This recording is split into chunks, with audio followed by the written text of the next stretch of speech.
First set pa lang tayo. Magpatay. Flores passes. Major Hake.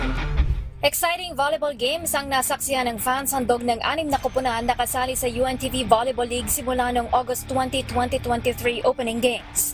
Tulad ng UNTV Cup, ang UVL ay isang charity tournament kung saan ang bawat kalahok na koponan ay may piniling beneficiaries na makakatanggap ng kanilang mapapanalunang cash prize. Nitong linggo ay nakatapos na ang unang round ng preliminaries. Dinomina ng AFP Lady Gunners ang 5 iba pang teams para solohin ang liderato sa liga na may malinis na 5-0 win-loss record. At bukas naman ay magsisimula na ang ikalawang round para sa preliminaries, kung saan bawat team ay magkakaroon muli ng tig-5 laban. Mahalaga ang magiging panalo sa mga susunod na games dahil dito makukumpirma kung sino ang 4 na team na makakabante sa semifinals knockout games. Tampok sa triple header bukas ang bakbakang PNP Lady Patrollers at DFA Emissaries 1:00 ng hapon na gaganapin sa Paco Arena sa Maynila.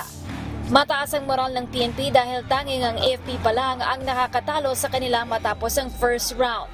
Sa ngayon, mas pupuliduhin pa ng PNP ang kanilang arsenal para mapalakas ang kanilang opensa.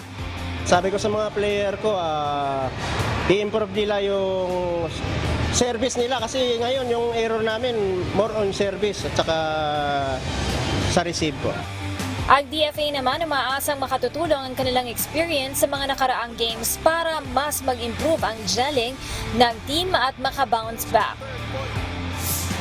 Sa second game ay aabangan naman ang muling pagtutuos ng Judiciary Lady Servers at Senate Lady Defenders 3:00 ng hapon. Pinataob ng Senate ang Judiciary sa kanilang September 3 cardiac game na umabot sa ika-4 na set. Kaya naman asahan ang pagbawi ng Lady Servers kontra Lady Defenders. Ayon kay Senate Head Coach Roger Gorayev, mas magfo-focus pa sila para sa second round. Kung i-gauge ko yung performance nila, maganda yun kasi natututo na sila eh. Hindi katulad dati yung laro, balikan lang. Ngayon natututo naman sila.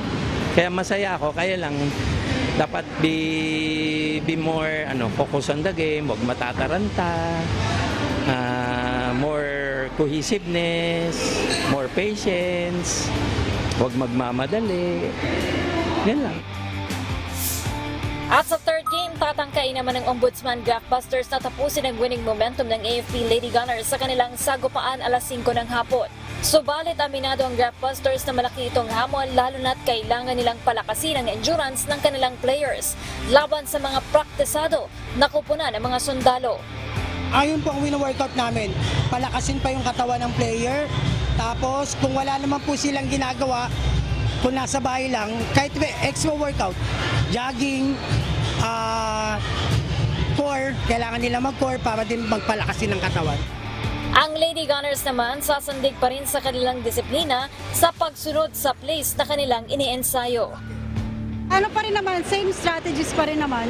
So, kung ano kasi sila kung ano yung talagang pinapractice namin sa practice, so i-apply lang nila sa game. So, kaya nagiging ganun yung resulta ng game, nagiging maganda.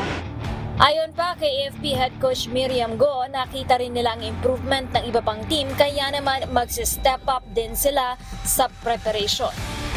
Kasi yung mga teams na, other teams, siyempre naghahanda sila.